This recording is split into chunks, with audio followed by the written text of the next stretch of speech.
liciknya para propagandis ya yang mencoba untuk melakukan penyebaran komunisme di Indonesia ya, yang dibawa pimpinan Sneflit dan kawan-kawannya. Sekalipun Sneflit dan Brandsteder telah meninggalkan Hindia Belanda atau Indonesia, namun mereka berhasil menanamkan pengaruhnya di lingkungan Angkatan Laut Surabaya ya. Setidak-tidaknya telah terbentuk organisasi yang berhaluan komunis. Di lingkungan Sarekat Islam, ASDV berhasil mempengaruhi pimpinan SI Semarang, Semaun dan Darsono yang juga adalah anggota FSTP, setelah berhasil memperoleh pancangan kaki pada tanggal 23 Mei 1920 di Gedung Sarekat Islam Semarang. ASDV mengubah namanya menjadi Perserikatan Komunis di Indi, PKI ya. Semaun dipilih sebagai ketuanya dan Darsono sebagai wakil. Beberapa tokoh ASDV yang orang Belanda diangkat sebagai pendamping, antara lain Bersma sebagai sekretaris, Dekker sebagai bendahara, dan Abar sebagai anggota. Organ media massa partai ditetapkan Suara Rakyat. Sekalipun Semaun dan Darsono telah menjadi pemimpin PKI, namun mereka tetap menjadi Ketua Sarekat Islam Semarang yang juga memimpin organ media massa SI Sinar Hindia. Aktivitas Sarekat Islam Semarang dan PKI berjalan berdampingan. SI Semarang mendirikan sekolah-sekolah SI, namun kepada murid-muridnya diajarkan lagu internasionale atau lagu komunis. Propaganda tentang komunisme diintensifkan dengan cara menumpang pada pertemuan-pertemuan SI. Aktivitas SI yang ditumpangi oleh PKI ini pada mulanya masih diperbolehkan oleh Sentral Sarekat Islam, CSI, karena menurut anggaran dasar CSI, seseorang anggota SI diperbolehkan menjadi anggota organisasi lain. Dengan kata lain, SI tidak melarang adanya keanggotaan rangkap. Adanya sistem keanggotaan rangkap ini dimanfaatkan sebaik-baiknya oleh PKI untuk memecah belah SI dari dalam. Memecah belah organisasi dari dalam organisasi itu sendiri dalam dua komunis disebut taktik aksi. Ya, disebut taktik aksi di dalam atau blok di dalam. Blok within ya. Blok within. Blok di dalam dilaksanakan dengan cara menginfiltrasikan kader atau anggota komunis untuk menjadi salah satu anggota organisasi yang menjadi sasarannya. Selanjutnya mereka beraksi, mempengaruhi atau memecah belah organisasi itu. Taktik blok di dalam, blok within pertama kami dipraktekkan oleh PKI terhadap Sarekat Islam yang pada saat itu merupakan organisasi pergerakan nasional yang besar dan kuat. Sementara itu persaingan antara SI dan PKI yang dibentuk pada 1920 semakin bertambah sengit, khususnya berebut pengaruh di kalangan organisasi buruh. Pada bulan Desember 1919 atas inisiatif tokoh-tokoh Sarekat Islam dibentuk Federasi Organisasi Buruh yang bernama Persatuan Pergerakan Kaum Buruh PPKB yang diketuai oleh Semaun pemimpin SI Semarang dan Ketua FSTP Surjo Pranoto sebagai wakil ketua dan Agus Salim sebagai sekretaris. PPKB merupakan suatu federasi dari 22 organisasi buruh dengan 27.000 anggota. Aktivitas organisasi ini terutama memperjuangkan kepentingan kaum buruh dengan melakukan berbagai pemogokan karena peraturan perburuhan kolonial yang buruk.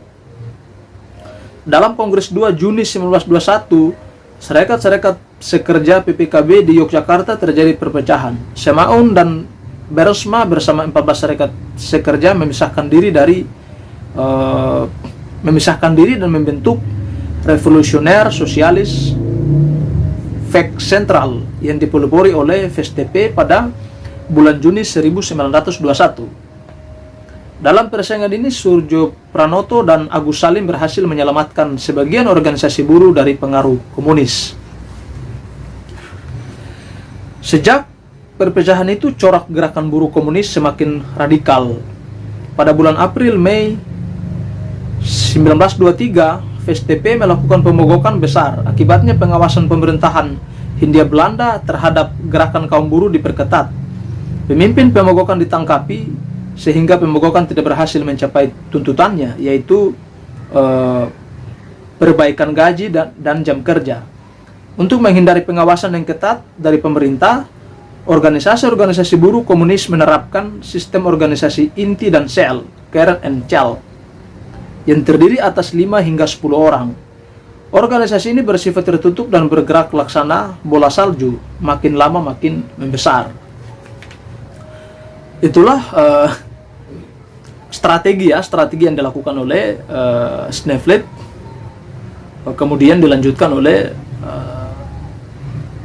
Alimin, Darsono, kemudian Samaun, yang berseberangan dengan Agus Salim dan Haji Agus Salim dan Surjo Pranoto ya.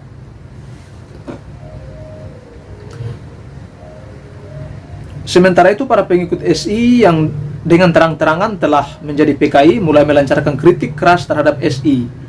Semaun, ketua PKI yang juga ketua SI cabang Semarang, dalam pidatonya dalam Kongres PKI bulan Desember 1920 menuduh SI membela kepentingan kapital pribumi. Karena SI didirikan oleh para saudagar dan kaum industri, bukan oleh rakyat. Berbagai kritik tajam dilontarkan terhadap SI dimaksudkan untuk mengurangi simpati rakyat terhadap SI. Bahkan ketua CSI Omar Said Cokroaminoto dituduh telah menggunakan dana SI untuk kepentingan pribadi. Setelah tuduhan itu tidak terbukti, mereka pura-pura minta maaf. Jawaban SI terhadap berbagai kritik tersebut disampaikan dalam Kongres SI bulan Oktober 1921 di Surabaya. Dalam kongres itu diputuskan bahwa SI harus melaksanakan disiplin partai. SI memberlakukan larangan keanggotaan rangkap. Seseorang harus memilih tetap tinggal menjadi anggota SI atau memilih organisasi lain. Sebagai langkah pembersihan, anggota-anggota PKI dikeluarkan dari SI. Keputusan kongres ini sudah barang tentu merupakan pukulan keras terhadap PKI. Semua melakukan kampanye menentang keputusan itu dan mencoba bertahan sebagai anggota SI. Demikian pula Haji Misbah menuduh bahwa disiplin partai hanyalah memecah belah persatuan yang dilakukan oleh Cokroaminoto. Nah, itulah dengan kita membaca, menyimak setiap narasi-narasi yang ada di dalam tubuh SI, kemudian yang dipecah belahkan yang dilakukan oleh Sneflet dan kawan-kawan, secara akal sehat kita bisa menilai bahwa yang salah itu siapa ya? Yang benar-benar berjuang untuk kaum lemah, untuk pribumi itu siapa? Kemudian yang mencoba untuk berjuang dengan cara-cara keras, cara-cara frontal, ya, cara-cara kekerasan itu siapa? Dari perspektif nalar historis sejarah kita, itu kita bisa mengetahui bahwa siapa yang sebagai dalang, kemudian siapa yang benar-benar berjuang mengusir penjajah, kemudian mempertahankan negara kesatuan Republik Indonesia. Itulah bengisnya ya, itulah awal mula bengisnya paham komunis yang masuk ke dalam sumsumnya syarikat Islam di Indonesia hingga menjalar menjadi bumerang bagi kehidupan kebangsaan dan kenegaraan kita.